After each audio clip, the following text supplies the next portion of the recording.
Hello, and welcome to Dr. Carole's Couch. I'm America's psychiatrist, Dr. Carole Lieberman. This show is going to take you behind the headlines from a psychological point of view. These days, the news can be overwhelming. Each day, it seems to be more shocking than the next. And so it's making us feel as though we're helpless in the face of it. But by analyzing the impact of these events, I hope to empower you, to give you ideas, solutions, and steps to take back control of your life. Today, I'm going to start by asking, do you know where your children are? I don't mean whether they're out after dark, but rather where they are in their thinking and feeling, and whether they're getting propaganda in school. Now, if you don't have children, or if your children are already out of school, think about this in terms of what the children of America are being fed, and you will find it pretty shocking. So let's look at this. What are the values that kids are being taught in school? It's not just reading, writing, and arithmetic these days. Instead, there's a huge amount of propaganda mixed in: political propaganda, sexual propaganda, and more.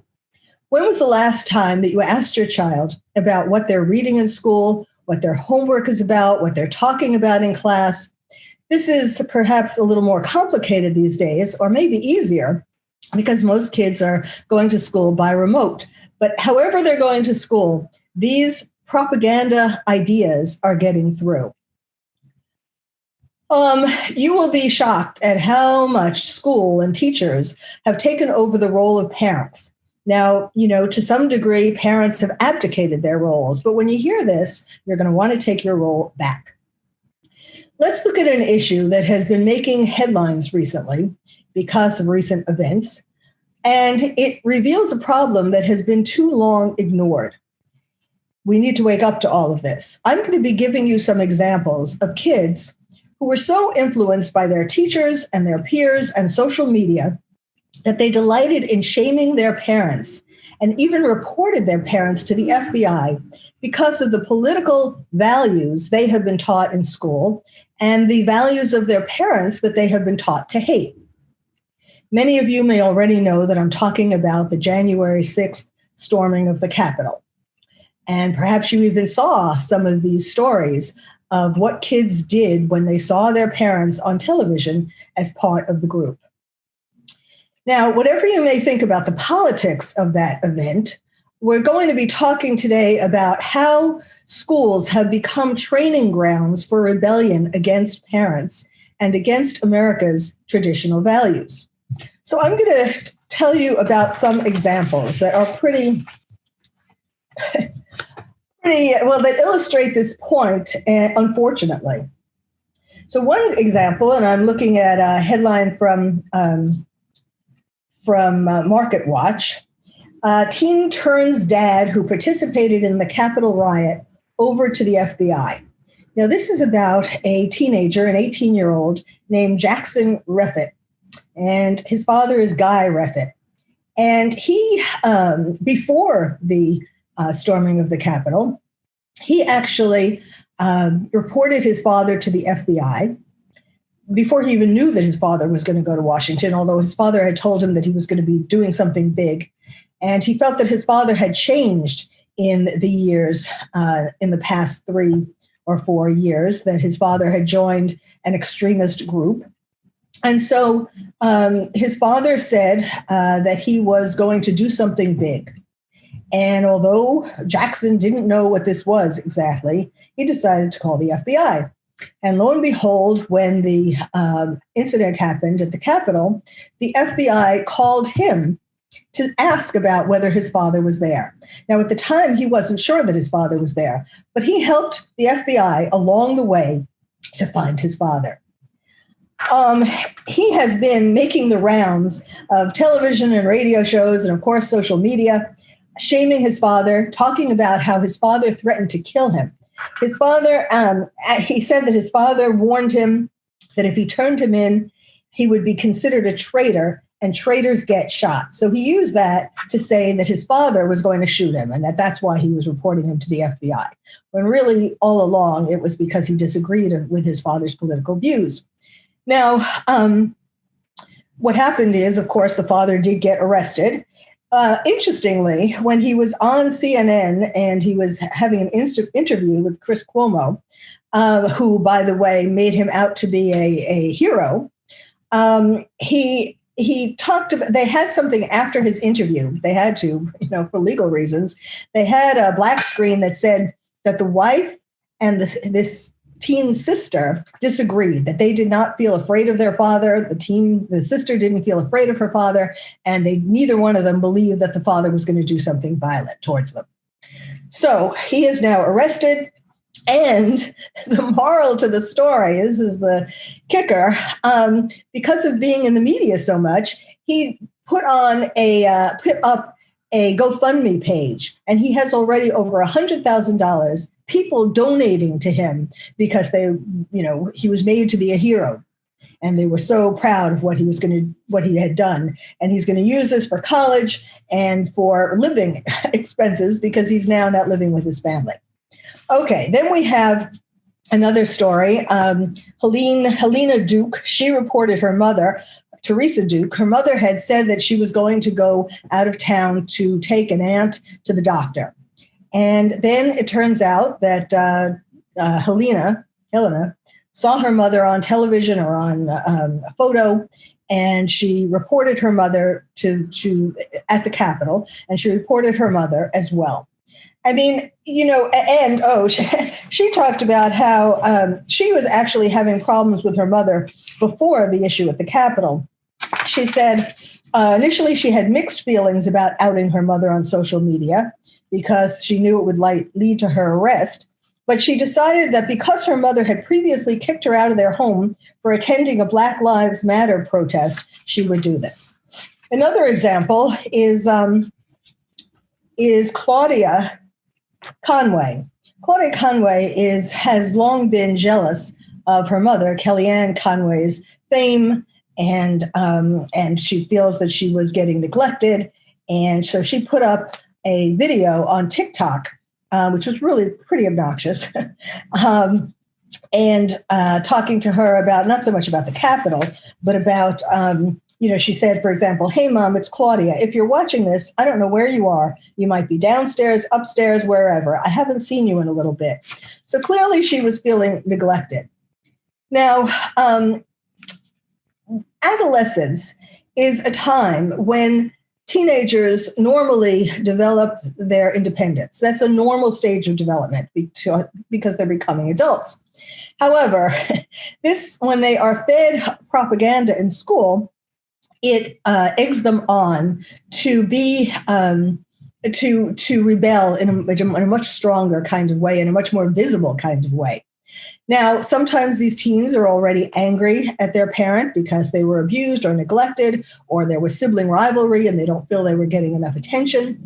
But this makes them ripe to be brainwashed. So here are 7 signs that your child is getting too much political influence from outside, notably from schools, teachers, peers, and social media. So here's the 7 warning signs. You see changes in their dress, their friends, and their attitude. They're more defiant, more aggressive. They're obsessed with joining protests. They argue with you about your political beliefs in an irrational way. They post things on the internet that espouse beliefs that seem foreign to you and to them in the past. And they show more loyalty to their teachers and friends and say that they know more than their parents. Now, the key to this, to preventing these problems, is to keep a very close relationship with your child, from not just a teenager, but from the time they're born, giving them an open dialogue, inviting them to have an open dialogue with you. If they have opinions that are opposed to yours, fine, but have them feel that they can discuss them with you in a calm kind of manner, rather than posting your pictures on social media. And it's one thing for them to develop, opposing ideas, but if they have become changed by propaganda that because they want to seem cool or radical, that's a problem. Now, in the last segment of this show, I'm going to be talking about a different kind of propaganda that they're getting in school, sexual propaganda. But before that, we're going to be talking to in the next segment, Rick Gates. Rick Gates rose through multiple senior roles in Donald Trump's campaign and has a book out called Wicked Game, an insider's story on how Trump won, Mueller failed, and America lost. So we'll be right back.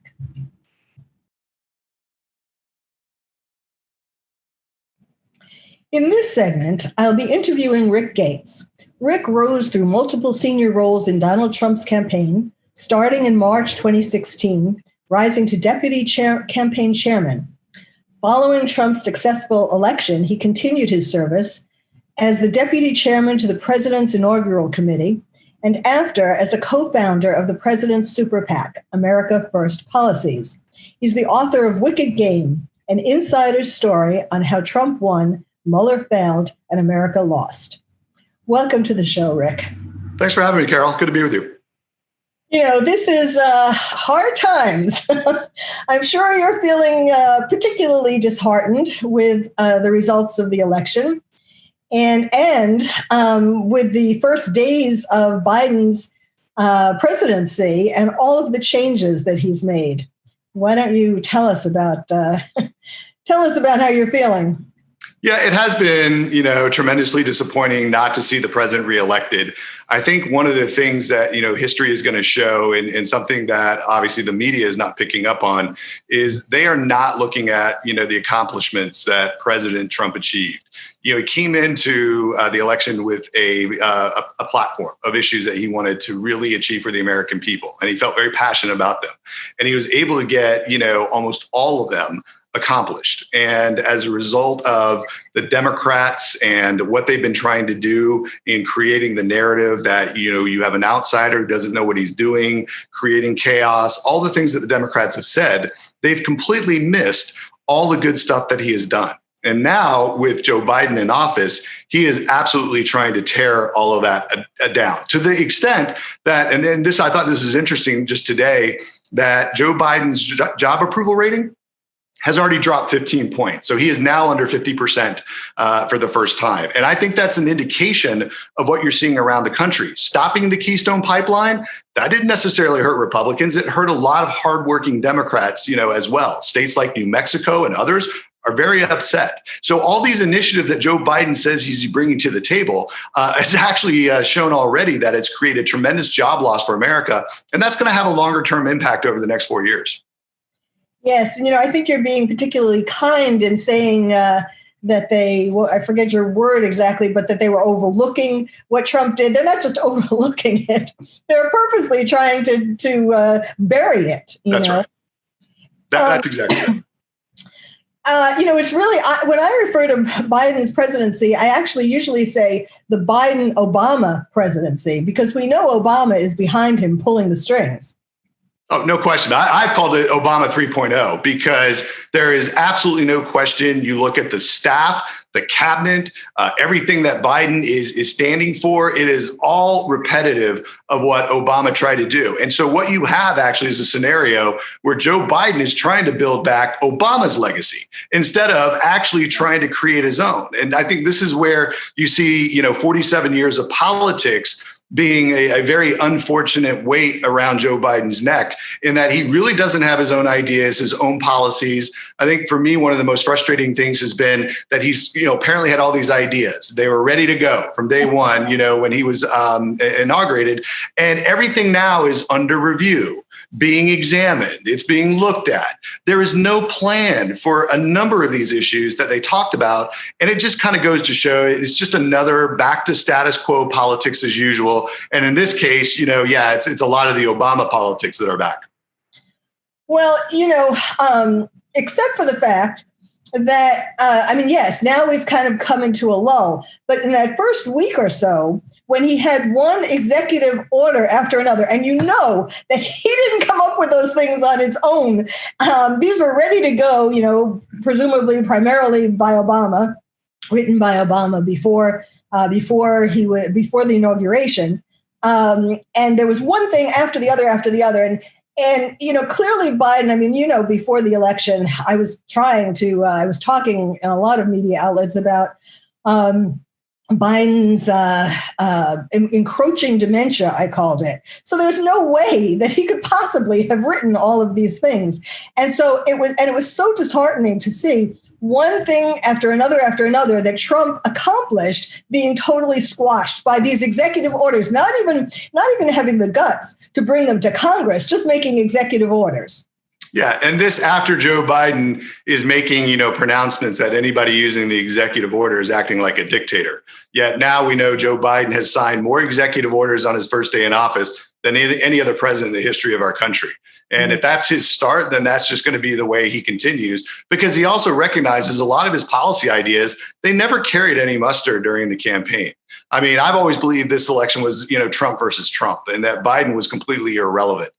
You could have stuck anybody in the Democratic slot and it wouldn't have really mattered. And unfortunately, the president is up against some very difficult things like the COVID, pandemic, and things that you don't expect, when you're president, that you have to deal with, that had a really impact on our society. And I don't believe that Biden's going to be the president to get us out of it. There's already clear indications that's not going to be the case. So it's very disheartening to look at the way that our country was evolving and how successful it was, particularly, from a jobs unemployment number. The stock markets were doing extremely well. Americans felt really good about the economy. It's still one of the only, one of the many statistics that Donald Trump was ahead in all the way throughout the campaign in 2020 and into the election, was his ability to handle the economy. And the American people really believed in his policies. And that's a good indication of that. So look, I think now, being in the defensive is not necessarily a bad position. We will have an incredible amount of material and bad policies to work with as we move toward 2022. Yes, one of the things, of course, that Biden was saying was that when if he got elected, that he would, basically cure coronavirus within the first 100 days of his presidency. And now, of course, we're seeing that he doesn't have a clue. Of course, they blamed coronavirus on Trump, which, of course, was ridiculous. But now, of course, they're not happy with Biden. Biden isn't doing anything differently. But it really has to do with, it's not about the president. It's about the doctors who they had advising them. Both Trump and Biden. This was a horrible, horrible campaign, public health campaign. And, with Fauci clearly in the spot to gain millions of dollars, presumably, he was just all about the vaccines from the beginning, telling people, oh, well, this will go away when we get the vaccines, touting the vaccines and so on, because that's big pharma and that's what provides him his position in his organization with money and so on. So it was a whole ruse from the beginning. And that's the unfortunate part. And it still is. Yeah, there's no question that the science and the scientists have been completely off from day one. And, I would have rather had the scientists come out and say, hey, look, this is new for us. We don't know what's really happening. It's going to take some time to figure out. And they didn't do that. And instead, they came out and said, masks work, masks don't work, stay out of schools. Okay, it might be okay to go to schools. Oh, wait, we got to shut down the entire country. Can't get on an airplane. So all these things, kind of just the misinformation and disinformation, jerked Americans around to the point where there are a lot of Americans that obviously don't believe that coronavirus is real. That's not good. There are others that believe, that there are not many effects. There are those that don't want to take the vaccine. All of this is a result of, frankly, government involvement. And I think it's one of the great contrasts when you look at it, when you take the vaccine and what President Trump was able to do with that, right? From a business perspective and using his business skill set, he got that vaccine out quicker than anybody could. What were the obstacles? The obstacles were the CDC approving it, the FDA approving it, the CDC setting the guidelines, the states and other apparatuses in the federal government being responsible for distribution. All that is completely different from the vaccine itself. Where did the vaccine get created? By private ingenuity, corporations that were able to take good scientists and be able to apply a very expedited approach to creating that vaccine. And I think at the end, that's exactly what President Trump is going to be, remembered for, is getting that vaccine created faster than any president would have been able to. And the things that held it back we're all political. I mean, we know that all of a sudden after the election, right? All of a sudden now we can start getting the vaccine, right? And that's a sad commentary on the way that we have been handling things in this country. And, I just think it's kind of, deplorable that Dr. Fauci is the highest paid government official, being paid more than, the president, who of course doesn't take a paycheck, but, based on his statutory salary. I think it's just, it's sad. And for somebody that's supposed to be, the best at what he does, it is clear, and I think a strong indication that, we've got to look, to other people, other places for real scientific information that, unfortunately our scientists just couldn't get it done. Yes, and I refer to him as the voice and face of gloom and doom, and how he put so much stress on people that made their immune system weaken and made people more vulnerable to COVID. Well, I think we need to stop now for this segment, but you will be coming back. I hope stay there. And I hope everybody else stays here as well, because when Rick comes back, we're going to be talking about his views as a Washington insider on the upcoming impeachment.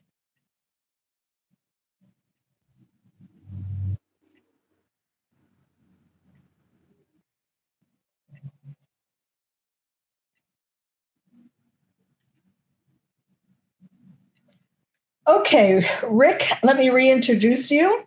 Rick Gates, again, is the author of a book, an amazing book called Wicked Game, an insider's story on how Trump won, Mueller failed, and America lost.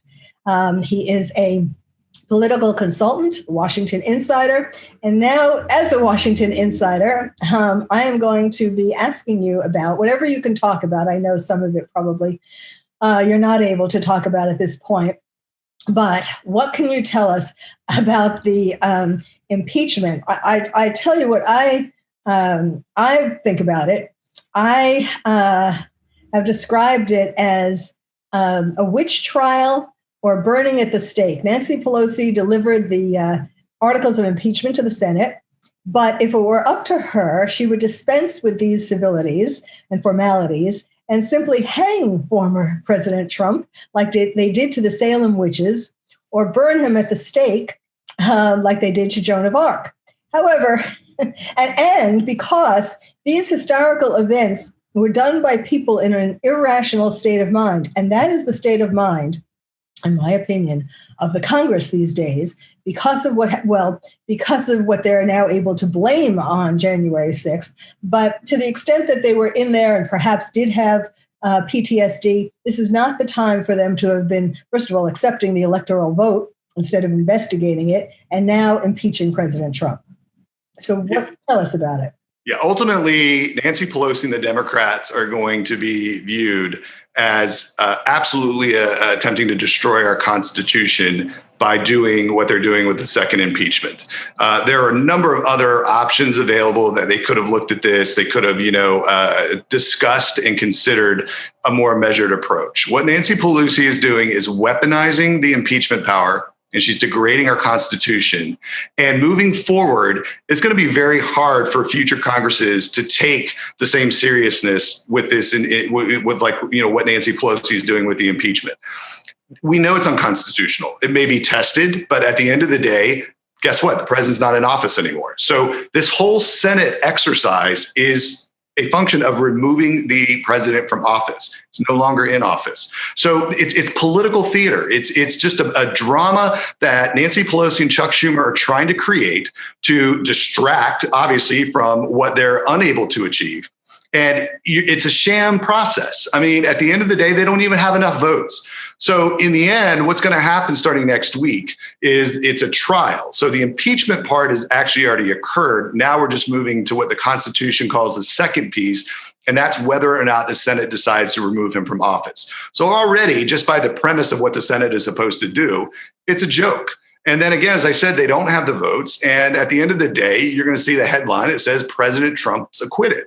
And frankly, that's going to help mobilize and intensify the Republican base. It's going to hurt Democrats because there are a lot of Democrats privately saying, and some publicly, that this is not the right way to do it. As you saw, Senator Tim Kaine, who's a Democrat, attempted to kind of maneuver away from the trial and just approach it with a censure. And this is exactly the idea that the House was originally starting with. But, putting all that, into the mix, if you actually go back and read the language of the way that the article of impeachment was written, it's not even illegal. They're saying that President Trump participated in acts that led to, the incitement of protesters. It doesn't even really amount to anything criminal, as a number of lawyers have already said. So the mere basis of what they're trying to do is nothing more than a exercise in theater and futility. And look, it's going to hurt the Democrats in the end, just like the first impeachment did. So if they want to, put the American people through this and they want to waste the time and resources instead of dealing with the issues, I mean, even Joe Biden has kind of, swung up like a pendulum on this. Initially he was against it because he knew it was going to interfere in his work and what he was attempting to do. And now, obviously, he's saying you have to go through the process because it is a constitutional process, but he also knows it's not going anywhere. So it's very unfortunate that, the Democrats would attempt a stunt like this. And more than anything, I just think it weakens the overall strength of our Constitution and our democracy. And they're going to be judged on it for that. Yeah, it seems to me like a bunch of school kids, bullies in school. It doesn't matter. They know probably by now that it's not going to work, that they're not going to get enough votes to really impeach him, even if it were constitutional. But, excuse me, they're going through it anyway because they enjoy bullying Trump. And if they can inflict, pain on him, or put him down because basically they were really jealous of him, intimidated by him. And so it's really more about just bullying Trump. No question. Look, the real fear here is that Donald Trump is able to come back and win the presidency in 2024 again. And when you peel back all the layers of this, that is what a lot of them, some Republicans and all Democrats are worried that Trump's strength is still very strong and that he has the immense support of the majority of the Republican Party right now. And so they're concerned. That's why nobody's made a move to suggest that they're going to run for the presidency in 2024, for example. They're trying to see what Trump's going to do. You're not at liberty to say what you think he is going to do, whether he gets impeached or not. Well, no, I don't think he's getting impeached. I mean, it's already pretty clear that they don't have enough votes in the Senate. Okay, but I mean, whatever happens, yes, I agree with you. But like any idea, I mean, there have been all kinds of speculations floated around that he's going to develop his own cable TV show or cable channel or whatever. I don't know if you can say anything about this, but. Well, look, I have some ideas, but I also have my own opinions about, what he, can and should do and what he's looking at doing in the context of what the opportunities are ahead. And first and foremost, and I say this, on every occasion, he is still the leader of the party. There are so many indications that recognize that. Kevin McCarthy going down to visit him in Mar-a-Lago last week. That shows that Kevin McCarthy knows he needs Trump and Trump supporters to take back the House in 2022. The fact that no other, Republican has overtly come out and said, hey, I'm running for president yet. They don't want to because they're not sure what Trump's going to do. And so I think personally that he is going to continue expanding the party. I think as soon as the impeachment process is over, he's going to come out strong. He's going to re-intensify that Republican base. I think the first real immediate challenge for the president is to use every resource, power, and influence he has to take back the House and Senate in 2022. I think if he does that, he's going to get full credit for it. And I think that's going to continue bringing those party faithful, under him and even some others. I mean, people forget in 2016, the way that he won the election was able to tap into so many different demographics. It wasn't just the Republican base, for example. I mean, he had Latinos, he had Blacks, he had, Democratic moms, Democratic fathers. There were all kinds of different demographics that contributed to that win. And I think that's what he's going to focus on moving forward. How is he going to do it functionally? Sure. I mean, he's going to create some sort of media mechanism simply because that is what gives him the power of his voice and his brand. And obviously, everybody is familiar with his rallies and how that has truly intensified people. So all of that you're going to see, I think, packaged up in a mechanism that the future of what Donald Trump does, whether he decides to run in 2024, and I personally think he's going to make an announcement at some point that he will likely do that. As I say, though, a day in politics is an eternity. So while we can sit here and speculate today, 4 years is a very long time and a lot of things can happen. And so we'll just have to see as each step along the way progresses. But the president is clearly in the driver's seat on this. And I think he's going to do a fantastic job of mobilizing the party and bringing that true intensity back as we move into the midterm elections. Well, I certainly hope so. And, it is a lot of people are having what I call post-inauguration blues, and now we just have to move on to the next stage, which is doing something about it. Yeah, we have to endure and we fight and we move on. That's exactly right. Well, thank you so much, Rick Gates. Again, your book is called Wicked Game, and it is a wicked game. You were you predicted, even though this came out actually right before the election, and you predicted in a sense, although of course you wanted Trump to win, but you predicted in a sense all of this craziness that's going on now. So again, it's Wicked Game, an insider's story on how Trump won, Mueller failed, and America lost. So thank you very much. It was great to be with you.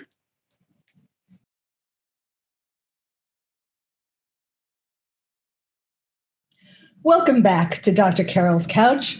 I'm Dr. Carole Lieberman, America's psychiatrist. Well, in this last segment, I'm going to return to the issue of the shocking lessons that kids are being taught, the propaganda that kids are being taught in school while we were all sleeping and not realizing what was going on.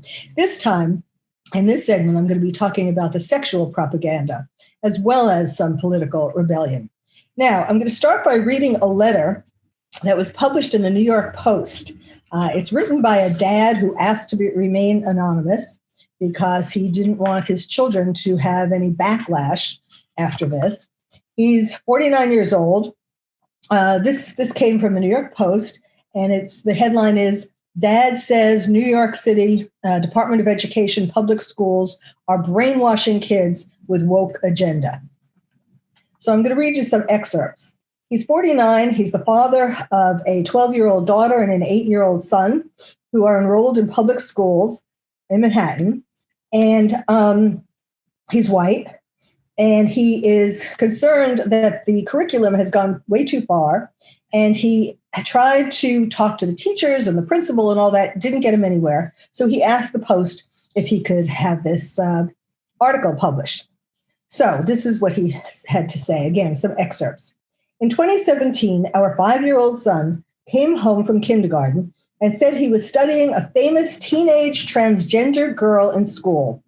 I'd never heard of her, but he said her name was Jazz Jennings, formerly a boy who transitioned a few years ago and has so far had 3 gender reassignment surgeries. I did tell the principal I thought it was inappropriate. He disagreed. He told me we would never teach something inappropriate. Not long after that, our son came home and told me the teacher said it was wrong to give little girls pink toys and little boys blue toys. That same year, teachers urged my son and his classmates to march around the school chanting, "Pink and blue is for everyone," and a gay rights walk. In 2018, my son and daughter were in the same elementary school.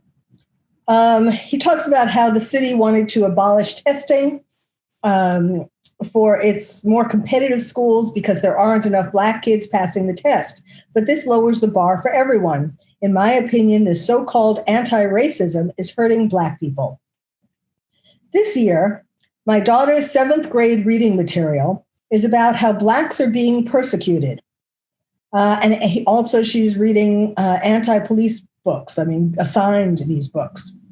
Some of what she's reading is fair. Still, I'd love it if she could read a few of my favorite authors from high school, like Nathaniel Hawthorne or F. Scott Fitzgerald. But that would be considered racist and supremacist according to school thinking.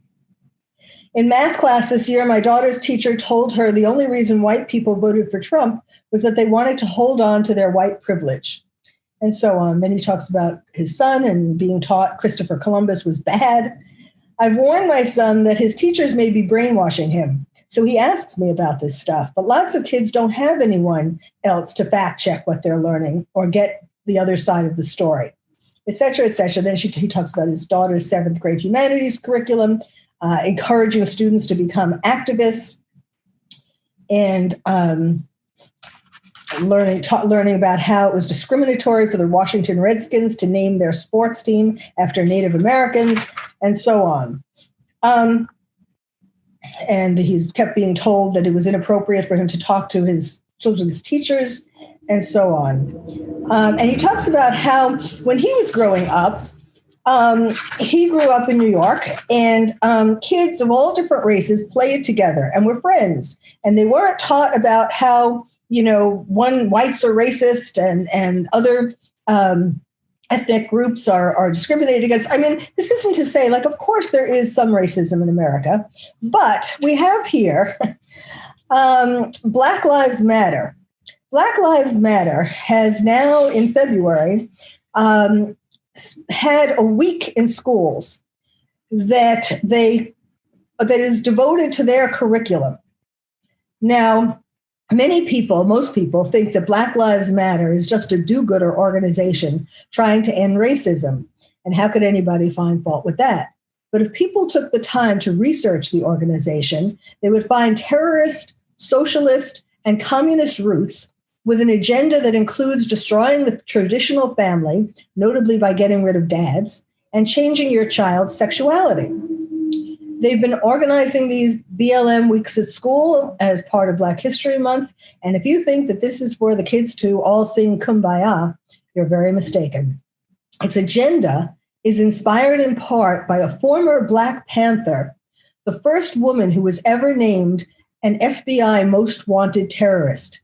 She's also a cop killer, Assata Shakur.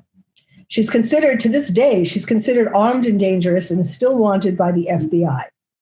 Now, the Black Lives Matter was started in 2013 in response to the acquittal of Trayvon Martin's murderer, who they're calling the murderer. He was acquitted, George Zimmerman.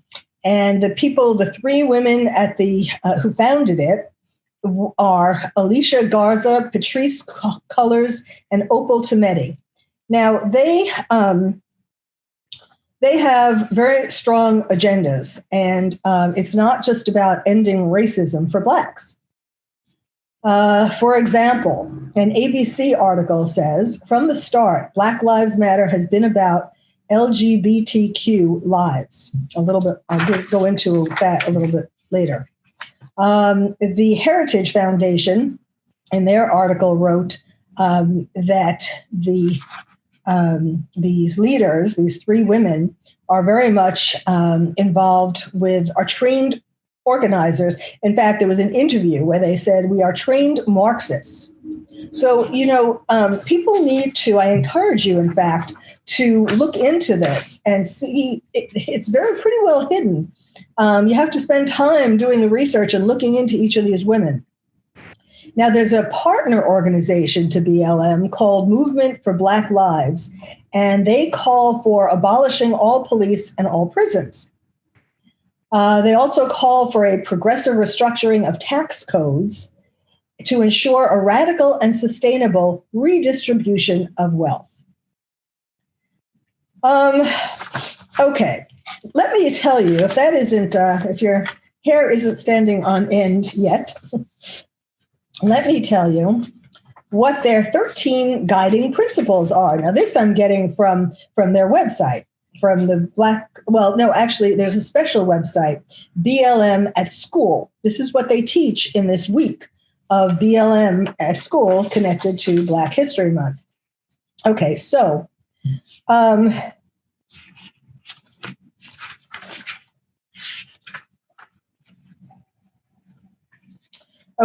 restorative justice. A lot of these first, some of these first principles are, you can't really find fault with them because they're described in such a bland way. But here, I just gave you the tip of the iceberg in terms of the Marxist and the LG, the sexual orientation and so on, that is really at the root of this. Because at least two of the women describe themselves as queer. Okay, so the number one principle, restorative justice. We intentionally build and nurture a beloved community that is bonded together through a beautiful struggle that is restorative, not depleting. Empathy. We are committed to practicing empathy. We engage comrades with the intent to learn about and connect with their contexts. Comrades, where do you think that comes from? 3, loving engagement. They talk about having loving engagement with each other. 4 is diversity. How can you argue with these things? Globalism. We see ourselves as part of the global Black family. Now we get to number 6, queer affirming.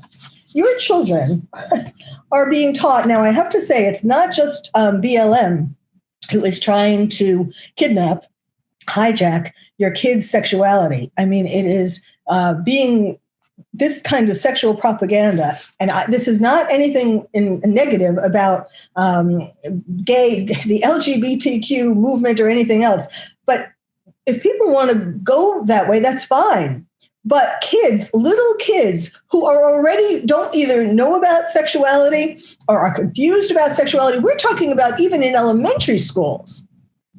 This is way too soon to be trying to persuade kids that being or expressing the gender that you were born with, your biological sex. Everybody still is born being a boy or a girl, except for some rare cases of genetic abnormalities. But for the most part, people are born a boy or a girl. And there is a ton of propaganda in schools, the books that kids are reading and all of that. So I don't mean to say that this is just BLM, but BLM has not only a sexual agenda, but also a political agenda. Okay, so queer affirming. We are committed to fostering a queer affirming network. When we gather, we do so with the intention of freeing ourselves from the tight grip of heteronormative thinking, or rather the belief that all in the world are heterosexual unless she or he or they disclose otherwise. Trans affirming, that's principle number 7. We are committed to embracing and making space. Now, what does any of this have to do with Black Lives Matter? What does this have to do with racism? It doesn't. It has to do with the psychology of the women who formed the organization, and they're just getting their agenda in there. So 7, trans affirming. We are committed to embracing and making space for trans siblings to participate and lead, et cetera, et cetera. We want to do the work required to dismantle cisgender privilege and uplift Black trans folk, especially Black trans women, who continue to be disproportionately impacted by trans antagonistic violence. Then we have 8, collective value, also having to do with sexual identity, gender expression, as well as other economic status, disability, and so on. Then 9 is intergenerational, has to do with ageism. Then we go to 10, which is Black families. We are committed to dismantling the patriarchal practice that requires mothers to work double shifts, that require them to mother in private even as they participate in justice work. Black villages, we are committed to disrupting the Western prescribed nuclear family. They want to disrupt the traditional American family. It's here in black and white. These are their principles. Disrupting the Western prescribed nuclear family structure requirement by supporting each other as extended families and villages that collectively care for one another, and especially our children, to the degree that mothers, parents, and children are comfortable. Then we are unapologetically Black. That's all fine. Black women, and that's the last one. It's the sexual principles that are really of concern. And I've been talking to parents about this, and most of them have no clue that these kinds of things are being taught in school. It's Black History Month. You think Black Lives Matter is going to be contributing a curriculum. Great. That's, everybody's going to be singing Kumbaya, and there shouldn't be racism, and that's all fine. Well, there are these secret agendas that are at work. The reason why I feel so passionate about all of this is because I love America and its traditional values, and I want to wake people up to some of the insanity that's happening today. It's like we fell down the rabbit hole in Alice in Wonderland, and each day more things are not like what they seem. So I hope you found today's show enlightening and that you'll tune in next time when I'll put more headlines on my couch.